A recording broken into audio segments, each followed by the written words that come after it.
శుక్లాంబరధరం విష్ణుం శశివర్ణం చతుర్భుజం ప్రసన్నవదనం ధ్యాయేత్ సర్వవిఘ్నోపశాంతయే. శ్రీ సాయినాథాయ నమః. శ్రీ సాయి సచ్చరిత్రము 7వ అధ్యాయము. ఈ అధ్యాయం చదివే ముందు నా ఛానల్ని సబ్స్క్రైబ్ చేయని వాళ్ళు ఉంటే సబ్స్క్రైబ్ చేసి మమ్మల్ని ప్రోత్సహించవలసిందిగా, ఎంకరేజ్ చేయవలసిందిగా కోరుతున్నాము. 7వ అధ్యాయము. అద్భుత అవతారము సాయిబాబా వైఖరి. బాబా యోగాభ్యాసములు, ధౌతి, ఖండయోగము, బాబా సర్వంతర్యామిత్వము, కారుణ్యము, కుష్ఠరోగ భక్తుని సేవ, కాపాడే కుమారుని ప్లేగు వ్యాధి, బాబా పండిరి ప్రయాణము. అద్భుత అవతారము. సాయిబాబా హిందువన్నచో వారు మహమ్మదీయుని వలె కనిపించేటివారు. మహమ్మదీయుడనుకొనచో హిందూ మతాచార సంపన్నుడుగా కనిపించుచుండెను. ఆయన హిందువా లేక మహమ్మదీయుడా అన్న విషయము ఇదమిత్తముగా ఎవరికీ తెలియదు. బాబా శాస్త్రోక్తముగా హిందువుల శ్రీరామనవమి ఉత్సవము జరుపుచుండెను. అదే కాలమందు మహమ్మదీయుల చందనోత్సవము జరుపుటకు అనుమతించెను. ఈ ఉత్సవ సమయమందు కుస్తీ పోటీలను ప్రోత్సహించుచుండువారు. గెలిచిన వారికి మంచి బహుమతులు ఇచ్చేటివారు. గోకుల అష్టమి నాడు గోకులోత్సవము జరిపించుచుండిరి. ఈదుల్ ఫితర్ పండుగ నాడు మహమ్మదీయులచే మసీదులో నమాజు చేయించేవారు. మొహరం పండుగకు కొంతమంది మహమ్మదీయులు మసీదులో తాజియా లేదా తాబూతు నిలిపి కొన్ని దినములు దాని నచ్చట నుంచి పిమ్మట గ్రామంలో ఊరేగించడమనేది. 4 దినముల వరకు మసీదులో తాబూతు ఉంచుటకు బాబా సమ్మతించి 5వ నాడు నిస్సంకోచముగా దానిని తామే తీసివేసిరి. వారు మహమ్మదీయులన్నచో హిందువుల వలె వారి చెవులు కుట్టబడి ఉండెను. వారు హిందువులన్నచో సున్నతిని ప్రోత్సహించేవారు. బాబా హిందువైనచో మహమ్మదీయును అందేలా ఉండెను. మహమ్మదీయుడైనచో దునియను అగ్నిహోత్రమునేలా వెలిగించి ఉండువారు. అదేగాక తిరుగలితో విసురుట, శంఖమూదుట, ఘంటము వాయించుట, హోమము చేయుట, భజన, అన్న సంతర్పణ, అర్ఘపాద్యాదులతో పూజలు మొదలగు మహమ్మదీయుల మతమునకు అంగీకారము కాని విషయములు గాని మసీదులో జరుగుచుండెను. వారు మహమ్మదీయులైనచో కర్మిష్ఠులకు సనాతనాచార పరాయణులైన బ్రాహ్మణులు వారి పాదములపై సాష్టాంగ నమస్కారం చేయుచుండెడివారు. వారే తెగ వారని అడుగబోయిన వారెల్లరూ వారిని సందర్శించిన వెంటనే మూగలగుచు పరవశించుచుండిరి. అందుచే సాయిబాబా హిందువో మహమ్మదీయుడో ఎవరనూ సరిగా నిర్ణయించలేకుండిరి. ఇది ఒక వింత కాదు. ఎవరైతే సర్వమును త్యజించి భగవంతుని సర్వస్వ శరణాగతి అనుసరించెదరో వారు దేవునితో నైక్యమైపోయెదరు.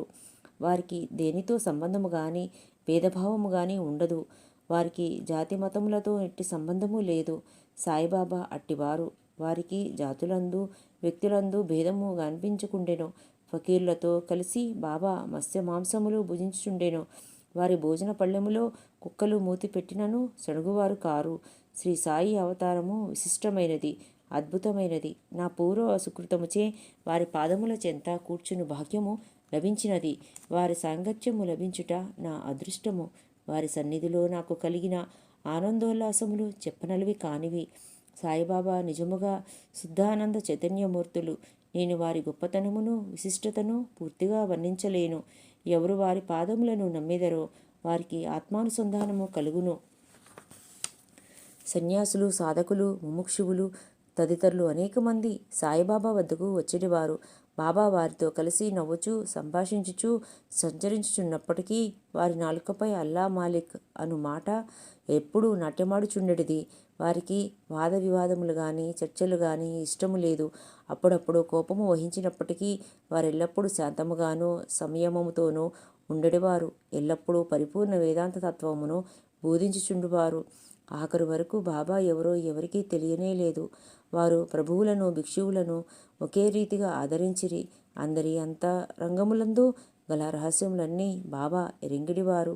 బాబా ఆ రహస్యములను వెలిబుచ్చగనే అందరూ ఆశ్చర్యభగ్నులగుచుండిరి. వారు సర్వజ్ఞులైనప్పటికీ ఏమీ తెలియని వాని వలె నటించుచుండిరి. సన్మానముల అన్నచో వారికి మాత్రం ఇష్టం లేదు. సాయిబాబా నైజమట్టిది. మానవదేహముతో సంచరించుచున్నప్పటికీ వారి చర్యలను బట్టి చూడవారు సాక్షాత్తు భగవంతుడనియే చెప్పవలెను. వారిని చూచిన వారందరూ వారు షిరిడీలో వెలిసిన భగవంతుడనియే అనుకొనుచుండిరి. వట్టి మూర్ఖుడనైన నేను బాబా మహిమలెట్లు వర్ణించగలను? సాయిబాబా వైఖరి. షిరిడీ గ్రామంలో ఉన్న శని, గణపతి, పార్వతి, శంకర, గ్రామదేవత, మారుతి మొదలగు దేవాలయములన్నిటినీ తాత్యాపాటిల ద్వారా బాబా మరమ్మత్తు చేయించెను. వారి దానగుణము ఎన్నదగినది. దక్షిణ రూపముగా వసూలైన పైకమునంతయు ఒక్కొక్కరికి ఒక్కింటికి 50 రూపాయలు, 20, 15 రూపాయల చొప్పున ఇచ్చవచ్చినట్లు పంచిపెట్టెడివారు. బాబాను దర్శించిన మాత్రమున ప్రజలు శుభములు పొందేవారు. రోగులు ఆరోగ్యవంతులగుచుండిరి, దుర్మార్గులు సన్మార్గులుగా మారుచుండిరి, కుష్టువారు కూడా రోగ విముక్తులగుచుండిరి, అనేకులకు కోరికలు నెరవేరుచుండెను. ఎటువంటి మందులు పసర్లతో లేని పని లేకుండా గుడ్డివారికి దృష్టి వచ్చిచుండెను, కుంటివారికి కాళ్ళు వచ్చిచుండెను. అంతులేని బాబా గొప్పతనమును సారమును ఎవరునూ కనుగొనకుండిరి. వారి కీర్తి నలుమూలల వ్యాపించెను. అన్ని దేశముల నుండి భక్తులు షిరిడీకి తండోపతండములుగా రాసాగిరి. బాబా ఎల్లప్పుడూ దీనికి ఎదురుగా ధ్యానమగ్నులై కూర్చునివారు. ఒక్కొక్కప్పుడు మలమూత్ర విసర్జన కూడా అక్కడే చేసేవారు. ఒక్కొక్కప్పుడు స్నానం చేసేవారు, మరొకప్పుడు స్నానము లేకుండానే ఉండేవారు. తొలి దినములలో బాబా తెల్లటి తలపాగా, శుభ్రమైన ధోవతి చొక్కా ధరించేవారు. మొదటి రోజులలో వారు వైద్యం చేసేవారు. గ్రామములో రోగులను పరీక్షించి ఔషధములిచ్చేటివారు. వారి చేతులతో నిచ్చిన మందులు అద్భుతముగా పనిచేయుచుండెడివి. వారికి గొప్ప హకీం వైద్యుడు అని పేరు వచ్చెను. ఈ సందర్భమున ఒక ఆసక్తికరమైన సంఘటనను చెప్పవలెను. ఒక భక్తునికి కండ్లు వాచి మిక్కిలి ఎర్రబడెను. షిరిడీలో వైద్యుడు దొరకలేదు. ఇతర భక్తులు అతనిని గొప్ప బాబా వద్దకు కొనిపోయిరి. సామాన్యముగా అట్టి రోగులకు అంజనములు, ఆవుపాలు, కర్పూరముతో చేసిన ఔషధములు వైద్యులు ఉపయోగించెదరు. కానీ బాబా చేసిన చికిత్స విలక్షణమైనది. నల్ల జీడి గింజలను నూరి 2 మాత్రలుగా చేసి ఒక్కొక్క కంటిలో ఒక్కొక్క దానిని పెట్టి గుడ్డతో కట్టుకట్టిరి. మరుసటి దినము ఆ కట్లను విప్పి నీళ్లను ధారగా పోసిరి. కండ్లలోని పుసి తగ్గి కంటిపాపలు తెల్లబడి శుభ్రమయ్యేను. నల్లజీడి పిక్కలను నూరి కండ్లలో పెట్టినను సున్నితమైన కండ్లు మండనే లేదు. అటువంటి చిత్రములు అనేకములు గలవు. అందొకటి ఇదొకటి మాత్రమే చెప్పబడినది. బాబా యోగాభ్యాసములు. సాయిబాబాకు సకల యోగ ప్రక్రియలు తెలిసి ఉండెను. దౌతి, ఖండయోగము, సమాధి మున్నగు షడ్విధ యోగ ప్రక్రియలందు బాబా ఆరితేరినవారు. అందులో 2 మాత్రమే ఇక్కడ వర్ణింపబడినవి. దౌతి. మసీదుకు చాలా దూరమున ఒక మర్రిచెట్టు కలదు. అక్కడొక బావి కలదు. ప్రతి 3 రోజులకు ఒకసారి బాబా అచ్చటకు పోయి ముఖ ప్రక్షాళనము, స్నానము చేయుచుండెను. ఆ సమయము బాబా తన ప్రేవులను బయటకు వెడలగ్రక్కి వాటిని నీటితో శుభ్రపరిచి ప్రక్కనున్న నేరేడు చెట్టుపై ఆరవేయుట షిరిడీలోని కొందరు కండ్లార చూచి చెప్పిరి. మామూలుగా దోతి అనగా 3 అంగుళముల వెడల్పు, 22.5 అడుగుల పొడవుగల గుడ్డను మృంగి కడుపులో అరగంట వరకు ఉండనిచ్చి పిమ్మట తీసెదరు. కానీ బాబా చేసిన దోతి చాలా విశిష్టము, అసాధారణము నైనది. ఖండయోగము. బాబా తన శరీర అవయములన్నీయు వేరు చేసి మసీదు నందు వేరువేరు స్థలములలో విడిచిపెట్టువారు. ఒకనాడొక పెద్ద మనిషి మసీదుకు పోయి బాబా అవయములు వేరువేరు స్థలములందు పడియుండుట చూచి భయకంపితుడై బాబాను ఎవరో కూని చేసిరనుకుని గ్రామ మునిసబు వద్దకు పోయి ఫిర్యాదు చేయ నిశ్చయించుకునేను. కానీ మొట్టమొదట ఫిర్యాదు చేసిన వానికి ఆ విషయం గూర్చి కొంచెమైనా తెలిసి ఉండునని, తననే అనుమానించెదరని భయపడి ఊరుకొనెను. మరుసటి దినమతడు మసీదుకు పోగా బాబా ఎప్పటి వలె హాయిగా కూర్చుని ఉండుట చూచి ఆశ్చర్యపడెను. ముందు దినము తాను చూచిన అదంతయు భ్రాంతి అనుకొనెను. చిరుప్రాయము నుండి బాబా వివిధ యోగ ప్రక్రియలు చేయుచుండెను. వారి యోగస్థితి ఎవరికిని అంతుబట్టనిది. రోగుల వద్ద నుంచి డబ్బు పుచ్చుకొనక ఉచితముగా చికిత్స చేయుచుండిరి. ఎందరో పేదలు, వేదార్థులు వారి అనుగ్రహము వల్ల స్వస్థత పొందిరి. నిస్వార్థముగా వారు చేయు సత్కార్యముల వల్లనే వారికి గొప్ప కీర్తి వచ్చెను. బాబా తన సొంతము కొరకు ఏమీయూ చేయక ఇతరుల మేలు కొరకే ఎల్లప్పుడూ పాటుపడేవారు. ఒక్కొక్కప్పుడు ఇతరుల వ్యాధిని తమపై వేసుకుని ఆ బాధను తామను అనుభవించేవారు. అటువంటి సంఘటన ఒకదానిని ఈ దిగువ పేర్కొందును. దీన్ని బట్టి బాబా యొక్క సర్వజ్ఞత, దయార్థ హృదయము విదితమగును. బాబా సర్వంతర్యామిత్వము, కారుణ్యము. 1910 సంవత్సరము ఘనత్రయోదశి నాడు అనగా దీపావళి పండుగ ముందు రోజున బాబా దుని వద్ద కూర్చుండి చలి కాచుకొనుచు దునిలో కట్టెలు వేయుచుండెను. దుని బాగుగా మండుచుండెను. కొంతసేపైన తరువాత హఠాత్తుగా కట్టెలకు మారు తన చేతిని దునిలో పెట్టి నిశ్చలముగా ఉండిపోయిరి. మంటలకు ఒక చెయ్యి కాలిపోయెను. మాధవుడని నౌకరును మాధవరావు దేశపాండేయు దీన్ని చూచి వెంటనే బాబా వైపుకు పరిగెడిరి. మాధవరావు దేశపాండే బాబా నడుమును పట్టుకుని బలముగా వెనుకకు లాగెను. దేవా, ఇట్లేలా చేసిదిరని బాబాను అడిగిరి. మరేదో లోకములో ఉండినట్లుండినా బాబా బాహ్యస్మృతి తెచ్చుకొని ఇక్కడకు చాలా దూరంలో ఒక కుమ్మరి స్త్రీ తన బిడ్డను ఒడిలో నుంచుకొని కొలిమి నూదుచుండెను. అంతలో ఆమె భర్త పిలిచెను. తన ఒడిలో బిడ్డయున్న సంగతి మరచి ఆమె తొందరగా లేచెను. బిడ్డ మండుచున్న కొలిమిలో బడెను. వెంటనే నా చేతిని కొలిమిలోనికి దూర్చి ఆ బిడ్డను రక్షించి తిని. నా చేయి కాలితే కాలినది, అది నాకంత బాధాకరము కాదు. కానీ బిడ్డ రక్షింపబడినను విషయము నాకు ఆనందము కలిగజేయుచున్నదని జవాబిచ్చెను. కుష్ఠరోగ భక్తుని సేవ. బాబా చెయ్యి కాలినను సంగతి మాధవరావు దేశపాండే ద్వారా తెలుసుకుని నానాసాహెబ్ చాంద్కరును వెంటనే బొంబాయి నుండి డాక్టరు పరమానంద్ అను ప్రఖ్యాత వైద్యుని వెంటపెట్టుకుని వైద్య సామాగ్రితో సహా హుటాహుటిన షిరిడీ చేరెను. చికిత్స చేయుటకై డాక్టరుకు కాలిన తమ చేయి చూపమని బాబాను నానా కోరెను. బాబా అందులో ఒప్పుకొనలేదు. చేయి కాలిన లగాయత్తు బాగోజీ సిందే అను కుష్ఠరోగి ఏదో ఆకువేసి కట్టుకట్టినవాడు. నానా ఎంత వేడినను బాబా డాక్టర్ గారిచే చికిత్స పొందుటకు సమ్మతించలేదు. డాక్టర్ గారు కూడా అనేక సార్లు వేడుకొనిరి. అల్లాయే తన వైద్యుడని, తమకే మాత్రము బాధ లేదని చెప్పుచూ ఎటులో డాక్టర్చే చికిత్స చేయించుకున్నటకు దాటవేయుచుండెను. అందుచే డాక్టరు మందులు పెట్టే మూతయైనా తెరవకుండగానే బొంబాయి తిరిగి వెళ్ళిపోయెను. కానీ అతనికి ఈ మిషతో బాబా దర్శన భాగ్యము లభించెను. ప్రతిరోజు బాగోజీ వచ్చి బాబా చేతికి కట్టుచుండెను. కొన్ని దినముల తర్వాత గాయము మానిపోయెను. అందరూ సంతోషించిరి. అప్పటికిని ఇంకా ఏమైనా నొప్పి మిగిలియుండినదాయను సంగతి ఎవరికీ తెలియదు. కానీ ప్రతిరోజు ఉదయము బాగోజీ పట్టీలను విప్పి బాబా చేతిని నేతితో తూమి తిరిగి కట్లను కట్టుచుండెడివాడు. బాబా మహాసమాధి వరకు ఇది జరుగుచూనే ఉండెను.